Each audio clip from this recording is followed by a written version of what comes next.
Hello to everyone.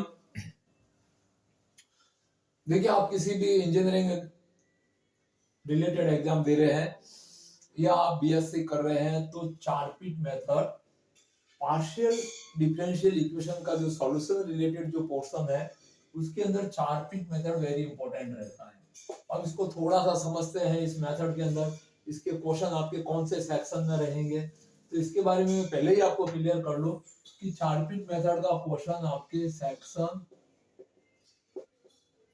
सी के अंदर, that means ये 10 मार्क्स के लिए आता है और पक्का आएगा। मतलब ये फिक्स मान के चलो कि आपके एक क्वेश्चन सी सेक्शन में चारपीट मेथड का रहना ही रहना है। आप किसी भी यूनिवर्सिटी से है, किसी भी ब्रांच के अंदर हो, इलेक्ट्रिकल है, कंप्यूटर साइंस है, या आप कोई कोई यूनिवर्सिटी क्या करती है फर्स्ट सेम में जो सभी ब्रांचों के लिए कंपलसरी होता है उसके अंदर partial differential equation related portion रखती है, तो उनके लिए सिलेबस में दैट मींस ये सबके लिए चारपीट मेथड पढ़ना जरूरी है।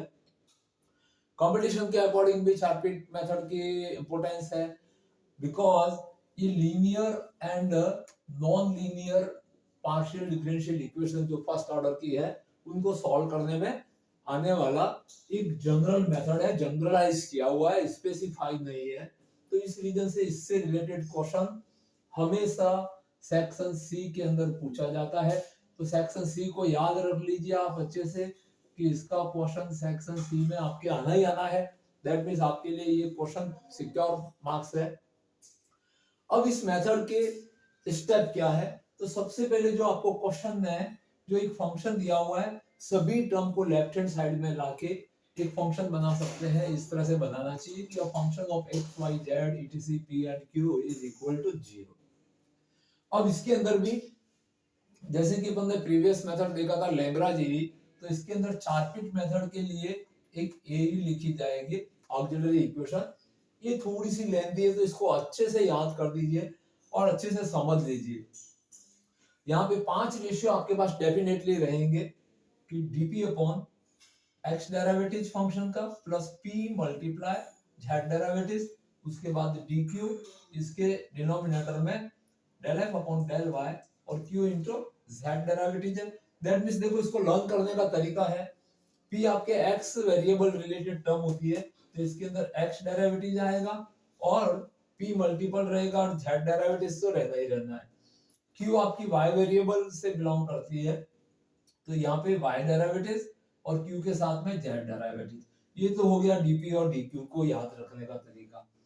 x वापस p के रिलेटेड टर्म है तो p डेरिवेटिव नेगेटिव के साथ में है, y q से रिलेटेड है तो q डेरिवेटिव, और z के लिए p and q because z is a, अपन मान सकते हैं कि ये function of p and q भी कह सकते हैं, x y की फंक्शन रहती है तो उसकी रिलेटेड वेरिएबल के according minus p del f upon del p and q and del f upon del q। तो इस तरह से ये 5 रेशियो के अंदर ये ऑक्सिलरी इक्वेशन है।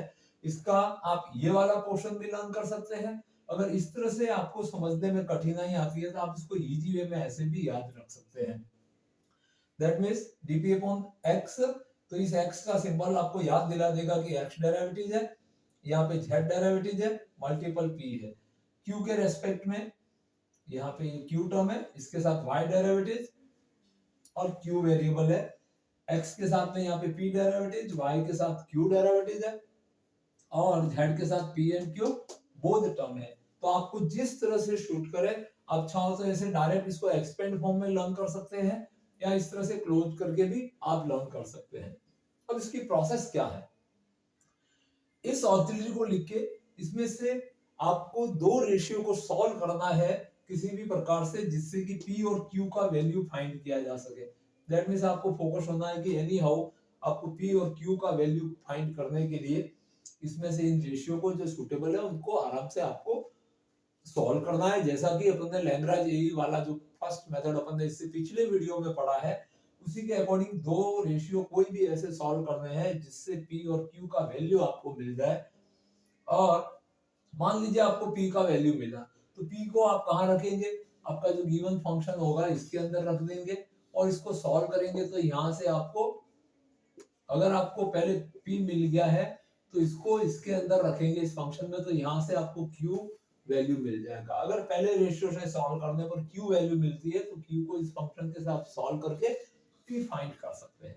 तो पी और क्यू के वैल्यू आपको एनी हाउ फाइंड करने हैं।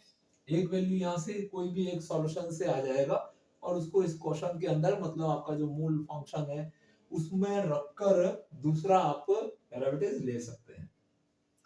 अब P और Q के वैल्यू किसमें रखने हैं, इसको सीधा सा मान रखना है d head is equal to P dx plus Q dy। तो यहाँ पे P और Q के वैल्यू रखने हैं, जो भी आपका जैसा फंक्शन होगा उसके अकॉर्डिंग वैल्यू आएंगे और यहाँ लाके उसको क्या करना है टू इंटीग्रेट इट, और इसका इंटीग्रेशन दोनों साइड का करना है और इंटीग्रेट करने से आपके पास में कंप्लीट सॉल्यूशन आपको मिल जाता है।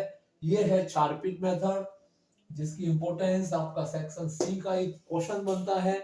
आपकी कोई सी भी ब्रांच है, किसी भी इंजीनियरिंग सेमेस्टर में हो आप, हर यूनिवर्सिटी अलग अलग सेमेस्टर में अलग अलग सिलेबस देती है, बस पीडी का सॉल्यूशन और उसमें भी चारपीट मेथड जरूर रहता है। चारपीट एंड जो मैंने आपको पिछले जो वीडियो है उसमें लैग्रांज एई रिलेटेड कुछ क्वेश्चन कराए थे, तो ये दोनों मेथड की इंपॉर्टेंस है। और विशेष तौर पर जो बीटीयू का एग्जाम होने वाला है, जस्ट अभी आपके डेट आ चुकी है एग्जाम की, तो बीटीयू के अंदर ये फर्स्ट सेमेस्टर में डाला हुआ है चारपीट मेथड। और बीएससी की भी डेटें आ गई है, जो डिग्री कोर्सेज जो कर रहे हैं अलग अलग यूनिवर्सिटी से हैं, चाहे एमएलएसयू है जेएनयू है, तो उनके भी ये सिलेबस में पूरी बुक है पार्शियल डिफरेंशियल का सॉल्यूशन। उनमें से आपके मेन एग्जाम के लिए सी सेक्शन के लिए चारपीट और बी सेक्शन के लिए आपको लैग्रांज एई रिलेटेड क्वेश्चन सीखने हैं। तो इस तरह से बने रहिए हमारे चैनल के ऊपर। सब्सक्राइब नहीं किया तो सब्सक्राइब कर लीजिए ताकि चारपीट मेथड के क्वेश्चन आप प्रैक्टिकली समझ सके। नेक्स्ट वीडियो के अंदर चारपीट मेथड रिलेटेड क्वेश्चन कराए जाएंगे, तो इसलिए सब्सक्राइब करिए और अपने फ्रेंड्स में अधिक से अधिक शेयर कीजिए। Thank you watching this video.